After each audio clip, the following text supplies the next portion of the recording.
ऋतु की बातें सुनकर निखिल भी सोचने लगा कि एक बार मिलने में कोई बुराई नहीं है। वो भी हॉस्टल में रहा है दोस्तों के बीच। वो जानता है कि रूम में रहते हुए दोस्तों में इतनी मस्ती तो होने लगती है। गलती निखिल की भी है जो उसने ऋतु से एक बार भी कॉल पर या सामने इस तरह की बात नहीं की। जो भी बातें हुई वो मैसेज के थ्रू हुई। फिर आज जब निखिल ने खुलकर अपना हाले दिल बयां किया तो ऋतु ने खुद ही फोन करके उसकी गलतफहमी दूर करने की कोशिश की। इसलिए ऋतु को एक और मौका दे देना चाहिए। ऐसा सोचते हुए निखिल बोला, अच्छा ठीक है, लेकिन प्लीज इस बार ऐसा कुछ भी मत करना जिससे मैं तुम्हें दोबारा कोई मौका ना दे सकूं। देखो ऋतु, मुझे नहीं पता कि तुम्हारे दिल में मेरे लिए क्या है। तुम्हारे साइड से मेरे लिए मस्ती मजाक या जो भी बातें हुई हो, पर मैंने तुम्हें जो भी मैसेज भेजे वो मैंने अपनी पूरी फीलिंग्स के साथ भेजे थे। तुमने तो शायद पढ़े भी ना हो, लेकिन ऋतु ये बिल्कुल सही है कि मैं तुमसे प्यार करने लगा हूं। मैं मानता हूं कि ये बात मैं तुमसे पहले कई लड़कियों से बोल चुका हूं। मैं खुद मानता हूं, लेकिन इस बार मैंने तुम्हारे लिए जो कुछ भी फील किया है वो कुछ अलग सा है। सब कुछ एकदम प्योर और ट्रू। सिर्फ इसीलिए मैं तुमसे मिलने के लिए तैयार हूं। और हाँ, अगर तुम मेरी बातों को सीरियसली सुन और समझ रही हो तो ही मुझसे मिलने आना, नहीं तो मेरी बातों को भी इस पूरे मैटर के साथ एक नाटक समझकर भूल जाना। पर इतना जरूर कहूंगा कि दोबारा इस तरह की मस्ती किसी और के साथ मत करना, क्योंकि बात सिर्फ चैट मैसेज या गॉसिप की नहीं है। जहां बात फीलिंग्स की आने लगे तो मामला सीरियस होने में देर नहीं लगती है। ऋतु चुपचाप सारी बातें सुनती रही। फिर बोली, अच्छा ठीक है निखिल, तुमने मुझे इतना समझा, मेरे लिए यही बहुत है। आगे से तुम्हें इस तरह की कोई शिकायत कम से कम मेरी तरफ से तो नहीं मिलेगी। रही पूजा की बात तो मैंने उसे अच्छी तरह समझा दिया है। उसकी तरफ से भी मैं सॉरी बोलती हूँ। अच्छा तो मैं कब आऊं तुमसे मिलने? ऋतु के पूछने पर निखिल ने जवाब में कहा, अभी मेरे इंटरनल असेसमेंट चल रहे हैं तो इस वीक तो रहने दो, अगले वीक में आ जाना। तुम चाहो तो मुझे कॉल करके बता देना, मैं तुम्हें लेने आ जाऊंगा। ऋतु बोली, अच्छा ठीक है, मैं बता दूंगी फिर, एंड थैंक यू मुझे समझने के लिए। फिर बाय कहते हुए ऋतु ने फोन रख दिया। निखिल से बात करने के बाद अब ऋतु को अच्छा लग रहा था। ऋतु को यह जानकर अच्छा तो लगा कि निखिल जैसा होशियार और स्मार्ट लड़का उसे पसंद करता है। पर ऋतु इस तरह की लड़कियों में से नहीं थी। उसका केवल एक ही सपना था, किसी भी कीमत पर डॉक्टर बनना। इसलिए वो निखिल से मिलकर उसको यही समझाना चाहती थी कि अभी इन सब बातों के लिए समय नहीं है। किसी को पसंद करना गलत नहीं है, पर उसी पसंद के भरोसे एक रिश्ता बना लेना और उस रिश्ते को आगे बढ़ाना, इन सब बातों के लिए समय चाहिए होता है, जो ऋतु के पास बिल्कुल भी नहीं है। निखिल के बारे में सोचते हुए ऋतु अपने मन में यही सब सोच रही थी कि निखिल से मिलकर वो क्या क्या बातें करेगी।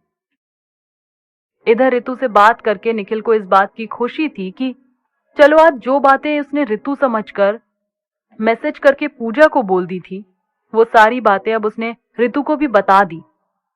अब कम से कम ऋतु निखिल की फीलिंग तो समझ गई होगी।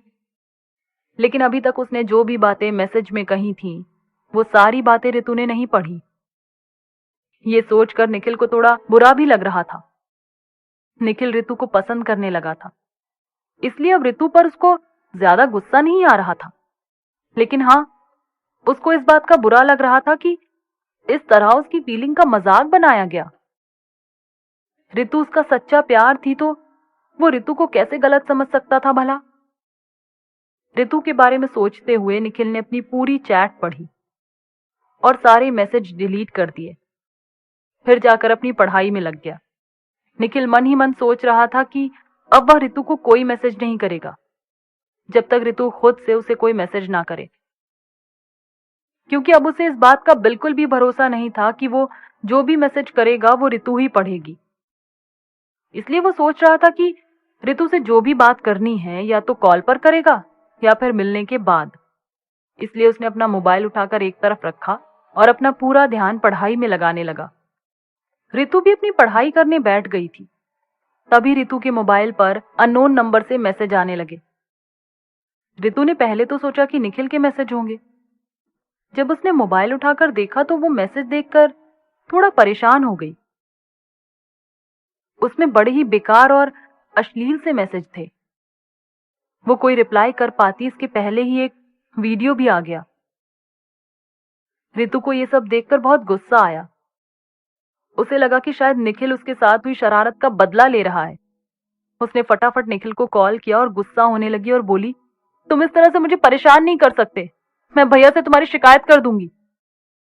रितु की बातें सुनकर निखिल थोड़ा हैरान हुआ, फिर पूछने लगा, हुआ क्या है? मुझे कुछ समझ नहीं आया। निखिल के इस तरह पूछने पर रितु ने उसे अननोन नंबर से आने वाले मैसेज और वीडियो के बारे में बताया।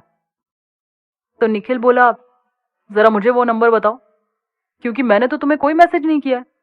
मैं तो तुमसे बात करने के बाद अपना मोबाइल एक तरफ रखकर अपनी पढ़ाई करने बैठ गया था, और जब तुमने बता दिया है कि तुम्हारा मोबाइल तुम्हारी फ्रेंड भी देखती है, तो मैं तुम्हें इस तरह के मैसेज क्यों भेजूंगा? जब अपनी खूब सारी बातें होती थी और मैंने अपने प्यार का इजहार किया था, तब भी मैंने तुम्हें इस तरह का कोई भी गंदा मैसेज नहीं भेजा था। मैं तुम्हारी रिस्पेक्ट करता हूं, मैं भला तुम्हें इस तरह के मैसेज कैसे भेज सकता हूं रितु? निखिल के कहने के तरीके से रितु को लग रहा था कि शायद निखिल सच बोल रहा है, इसलिए रितु का मूड थोड़ा ठीक हुआ।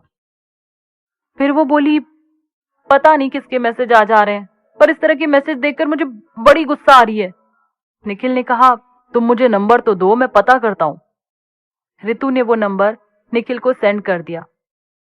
निखिल ने उस नंबर पर कॉल किया, रिंग जाती रही पर कॉल रिसीव नहीं हुआ। निखिल ने मैसेज करके पूछा, आखिर हो कौन? तो उधर से रिप्लाई आया, दोस्त हूं तुम्हारा। निखिल कुछ सोचते हुए आगे मैसेज टाइप करने लगा और उसने पूछा, रितु को कैसे जानते हो? अननोन नंबर से रिप्लाई आया, क्यों, सुंदर लड़कियों को क्या तू ही जान सकता है? मैं भी जानता हूं। निखिल को ऐसा रिप्लाई पढ़कर बहुत गुस्सा आया। निखिल ने उसको बहुत खरी खोटी बातें लिखकर भेज दी और ये भी लिख दिया कि अगर हिम्मत है तो या तो अपना नाम बताकर मैसेज कर या फिर कॉल पर बात कर, तब तुझे सबक सिखाऊंगा। और रितु को फोन करके बोल दिया कि इस नंबर को ब्लॉक कर दे। रितु ने कहा, ठीक है। निखिल से बात करके रितु ने सबसे पहले वो नंबर ब्लॉक किया और फिर मोबाइल स्विच ऑफ करके अपना ध्यान पढ़ाई में लगाने लगी।